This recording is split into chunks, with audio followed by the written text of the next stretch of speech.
Erectile dysfunction অর্থাৎ ইরেকশনের সমস্যা বা ফাংশনের একটা সমস্যা হচ্ছে।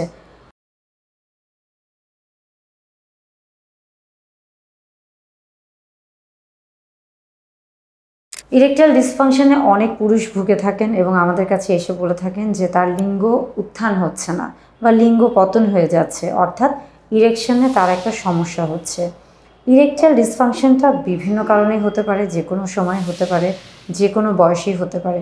তবে ইরেকটাইল ডিসফাংশনের একটা বড় একটা কারণ হচ্ছে মানসিক কারণ, অর্থাৎ কোনো কারণে তিনি যদি মানসিকভাবে বিপর্যস্ত হয়ে থাকেন কিংবা তিনি যদি সুস্থ স্বাভাবিক জীবনযাপন না করে থাকেন, অর্থাৎ আমরা বলে থাকি যে স্বাস্থ্যকর যে জীবনধারা রয়েছে তার যদি পর্যাপ্ত পরিমাণে ঘুম না হয়ে থাকে, পর্যাপ্ত পরিমাণে বিশ্রাম না হয়ে থাকে, সেই ক্ষেত্রে কিন্তু ইরেকটাইল ডিসফাংশন হতেই পারে।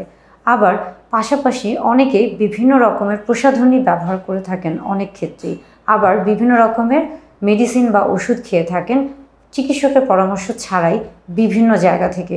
এক্ষেত্রেও কিন্তু ভয়াবহ ইরেকশনের সমস্যা হতে পারে। তাই ইরেকটাইল ডিসফাংশন বা ইরেকশনের যদি কোনো সমস্যা থেকেই থাকে, সেই ক্ষেত্রে কিন্তু অবশ্যই একজন বিশেষজ্ঞ চিকিৎসকের পরামর্শ অনুযায়ী চিকিৎসা সেবা গ্রহণ করে তারপরেই কিন্তু আপনি আপনার এই সমস্যার সমাধান পেতে পারেন। ইরেকটাইল ডিসফাংশনের ক্ষেত্রে অনেক সময় দেখা যায় যে তার আসলে শারীরিকভাবে তার কোনো সমস্যা আছে কিনা। যদি শারীরিকভাবে কোনো সমস্যা থেকে থাকে, মূলত আমরা বলে থাকি যে হরমোনের যদি কোনো সমস্যা থাকে, থাইরয়েড হরমোন কিংবা সেক্স হরমোন, টেস্টোস্টেরন হরমোন কিংবা স্ট্রেস থেকে যদি কর্টিসল হরমোন, এই হরমোনগুলোতে যদি সমস্যা থেকে থাকে, সেই ক্ষেত্রে কিন্তু তার ইরেকশনের সমস্যা হতে পারে। আবার পাশাপাশি যদি একজন মানুষের শরীরে রক্ত প্রবাহ সঠিকভাবে না হয়, অর্থাৎ তার যদি ব্লাড সার্কুলেশনটা ঠিকভাবে না হয়, সেই ক্ষেত্রে কিন্তু লিঙ্গের যে রক্ত প্রবাহ সেটা কিন্তু সঠিকভাবে হবে না বা স্বাভাবিকভাবে হবে না কিংবা বাধাগ্রস্ত হতে পারে। এবং তখনই কিন্তু যখন লিঙ্গের রক্ত সঞ্চালন সঠিকভাবে হবে না, তখনই কিন্তু ইরেকটাইল ডিসফাংশনের একটা সমস্যা দেখা দিবে বা লিঙ্গ উত্থান হবে না।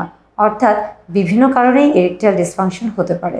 তবে ইরেকটাইল ডিসফাংশন যদি হয়েই থাকে, সেইটা কিন্তু যদি একবার দুইবার হয়ে থাকে, সেটা নিয়ে ঘাবড়ানোর কিছু নাই। কেননা অনেক কারণে আপনি হয়তো বা আজকে অনেক বেশি দুশ্চিন্তাগ্রস্ত আছেন, বা আজকে আপনি একদমই বিশ্রাম নিতে পারেননি, বা কোনো কারণে আপনি হয়তো বা দুশ্চিন্তাগ্রস্ত আছেন, কিংবা হয়তো বা আপনার কোনোভাবে ইচ্ছা করছে না, কিংবা আপনার যিনি সঙ্গী রয়েছে সে চাচ্ছে না, বা আপনি প্রস্তুত না শারীরিক এবং মানসিকভাবে, সেই ক্ষেত্রেও কিন্তু আপনার এই সমস্যা হতে পারে। অর্থাৎ এই প্রত্যেকটা সমস্যার ক্ষেত্রেই কিন্তু আপনার ইরেকটাইল ডিসফাংশন হতেই পারে। তবে সেই ক্ষেত্রে কিন্তু খুব বেশি একবার দুবার যদি এটা হয়ে থাকে, সেই ক্ষেত্রে খুব বেশি ভয় পাওয়ার কিছু নাই। আবার আরেকটা বিষয় হলো যে অনেকেরই মর্নিং ইরেকশনের কথা আমরা বলে থাকি, যে আসলে ইরেকটাইল ডিসফাংশন বুঝতে হলে অবশ্যই খেয়াল করতে হবে যে তার মর্নিং ইরেকশন ঠিকমতো হচ্ছে কিনা। যদি মর্নিং ইরেকশন স্বাভাবিকভাবে হয়ে থাকে, তাহলে বুঝতে হবে যে ইরেকটাইল ডিসফাংশনটা হয়তো বা অন্য কোনো কারণে হচ্ছে, সেই কারণটা খুঁজে বের করার চেষ্টা করতে হবে। অনেকের একটা অভ্যাস থাকে বিভিন্ন রকমের, আমরা বলে থাকি যে বিভিন্ন রকমের, যেমন অ্যালকোহল গ্রহণ করে থাকেন, কিংবা অনেকে চেইন স্মোকার, অনেক দিন ধরে ধূমপান করছেন। এই ধরনের আমরা যেই অভ্যাসগুলো মানুষের রয়েছে, যেগুলো কিনা আপনার শরীরে একটা বিরূপ প্রতিক্রিয়া তৈরি করে বা আপনার শরীরে একটা ক্ষত সৃষ্টি করে, এবং সেটা কিন্তু হয়তো বা তৎক্ষণাৎ কিংবা আপনার ধীরে ধীরে আপনার শরীরে একটা ক্ষত তৈরি করে। এই প্রত্যেকটা জিনিসই কিন্তু একটা পর্যায়ে গিয়ে আপনার শরীরে যেমন রক্ত সঞ্চালনের সমস্যা তৈরি করে, তেমনি পাশাপাশিভাবে কিন্তু আপনার এই যে ইরেকটাইল ডিসফাংশনেরও সমস্যা তৈরি করতে পারে। অর্থাৎ বিভিন্ন কারণে ইরেকটাইল ডিসফাংশন হতে পারে, তবে ঠিক নির্দিষ্ট কোন কারণে আপনার সেটা খুঁজে বের করার চেষ্টা করুন এবং সেই অনুযায়ী চিকিৎসকের পরামর্শ অনুযায়ী চিকিৎসা সেবা গ্রহণ করুন। মর্নিং ইরেকশন বলতে মূলত আমরা এখানে বোঝাচ্ছি যে মূলত পুরুষদের ক্ষেত্রে তারা অনেক সময় বলে থাকেন যে সকালে ঘুম থেকে উঠে দেখছেন যে তার হয়তো বা লিঙ্গটা উত্থান হয়ে আছে, তখন তিনি মনে করে থাকেন যে নিশ্চয়ই তার এই মুহূর্তে হয়তো বা সহবাস করতে হবে। এই যে একটা ধারণা থাকে অনেকের মাঝে।